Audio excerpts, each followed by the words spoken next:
WWE Greatest of All Time tournament continues with another two champions from different eras. On the left hand side we have Big Daddy Cool Diesel.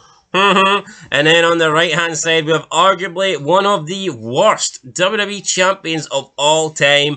And I'm actually going to go out on a limb and say maybe the worst of all time. Welcome back, guys, to the channel. It's Fog Wrestling. It's WWE Greatest of All Time. It's Kevin Nash, Diesel versus Kofi Kingston, my man from Jamaica. I think Kofi Kingston, no, I'm not saying Kofi Kingston is arguably the worst champion because who Kofi Kingston is. I just think the gimmick and persona that he won this title with, and the attires and clothing. Yeah, look at no. I mean, that come looks on. Like who looks masculine and who looks feminine? Yeah, who looks like the guy that people would tune in and watch on TV and go, holy fuck, he's a badass. Did you see him beat this guy up? Who looks like the kind of guy that would walk into a bar and kick ass? And who looks like, let's just be honest, an absolute fruitcake?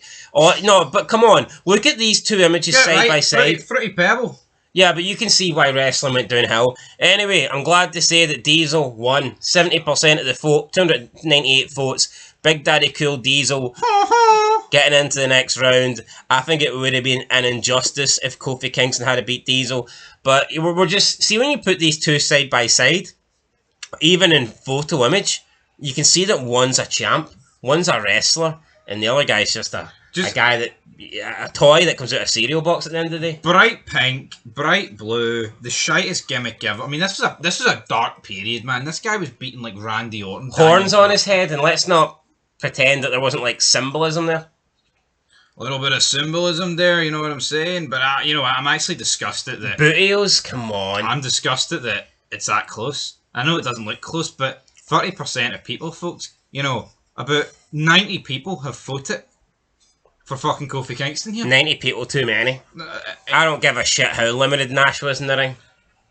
Yeah, it was absolutely limited, man. But you know what? This guy sold out Madison Square Garden, didn't he? Yeah, Kofi Kingston. Couldn't they sell out a fucking box of bootios, right? Speaking of a box, though, I'm going to stick a box of mozzarella sticks in the air fryer, so take it away. Aye, so Should says, I would probably go with Kevin Nash. His NWO run was cool, and him partnering with Shawn Michaels. Yeah, no, him and Michaels had a good combination for sure. Ruthless says, Kevin Nash couldn't even keep his quad intact, so yeah, I'm going with Kofi. I don't agree. Brocklock says Kofi's a mid-carder. We all know why they put the title on him during that period. Ruthless says at least Kofi can stay fit. Kevin Nash couldn't do one move without his quads giving out. At least Kevin Nash looks like a champion though. Looks like a guy that could whoop your ass. I mean, what does Kofi Kingston look like? An absolute fruit. Brocklock says, well, yeah, so what? That doesn't change his legacy. Kel Broski says, yup, Kofi can turn heel too. No one will give a rat's ass. The New Day heel run was a massive flop. The character development, I gotta give it to Nash. Yeah, nah, for me, Nash wins this. Are we saying that Nash is a great wrestler? Are we saying that Nash is a great in-ring performer? No. I mean, I don't think anybody is claiming that. Nash, for a big man, is extremely limited. But just look at him. He's Kevin Nash. He looks the part. He looks like a guy that would be a world champion. He looks like a guy that would get noticed in the airports. He looks like a guy that would turn heads. And someone that you'd think about twice about getting into a fight with.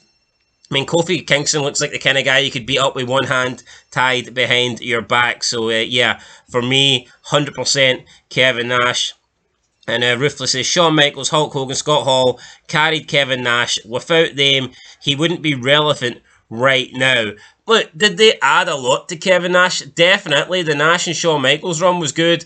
And obviously Nash in the NWO, you know, that's a massive part of his career.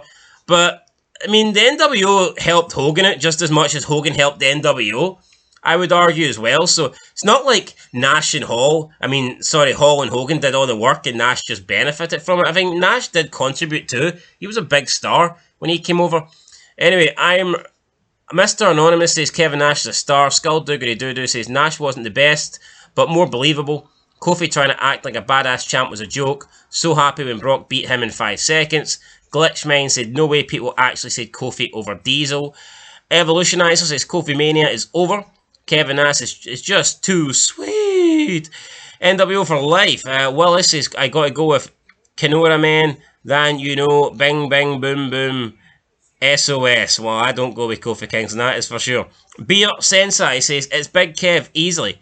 LOL, Kofi is a mid-carder who got squashed by Brock in 17 seconds and should have never been champion. I think it was actually closer to 7 seconds, but who's counting at the end of the day? Fox, SmackDown debut, what a sight that was to see Brock Lesnar get his title back. Ojexe says, let's be real, KOFIMANIA and all that was fun, but Kofi was never main event material. I mean, he wasn't main event material, and it's not just the fact that he got the title. It's not like he won the title through like a short period of time. He won the title at WrestleMania. The guy actually had... They made a gimmick out of him, or not a gimmick, like, but you know, they pushed the KOFIMANIA fact. I think it's mental that this guy actually won the World Championship at Mania. Sometimes you get a transitional champion and they'll win the title at like a, you know, a lesser pay-per-view, and then maybe have a couple of defenses at lesser pay-per-views before getting rid of the belt. But this guy actually won the title at fucking WrestleMania, you know, the grandest of them all. So, I mean, it was very strange. I don't quite understand it. I mean, the New Day were popular, I get it, but popular enough to make Kofi Kingston the champion? I don't think so. But anyway, Kofi Kingston advances. He goes into... I mean, no, he doesn't. Diesel.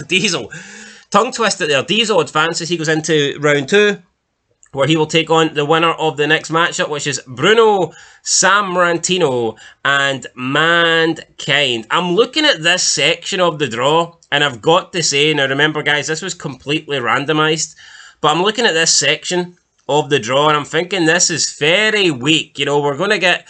And I'm not saying all these guys are bad, but I'm just saying that they could have had definitely tougher opposition in there. I mean, Jack Swagger, Andre the Giant, Kevin Owens, Psycho Sid. You know, you got some jobbers in there. I mean, they're not like Swagger, Kevin Owens, Kofi. For them all to be in the same bracket, you know, that to me tells you there's a few weak links out there. And yeah, we might see maybe 1 or 2 people get into round 2 that probably don't deserve to be in there. But I reckon a few people would argue that Diesel maybe doesn't deserve to be in there either. But anyway, guys, that is it. Diesel is through. He's defeated Kofi Kingston 70 to 30% in the vote. Bruno Sammartino and Mankind, that will be up next, so you can go into the community section of the channel. You can go in the posts, and that option should be there for you guys to vote. And yeah, we'll find out who's going to be the next through in the greatest of all time tournament. Is it going to be Mankind, or is it going to be Bruno Sammartino? I'm probably leaning towards Mankind, no doubt. Bruno Sammartino had like an amazing run, that like 8-year title reign or whatever it was, but Mankind's more my era. I'm more entertained by Mankind. Mankind, for me, left a bigger impact in the business. I remember Mankind more fondly. So, yeah, I think I'll be voting for Big Mick. But anyway, guys, that's it. Catch you in the next one. Till then, peace.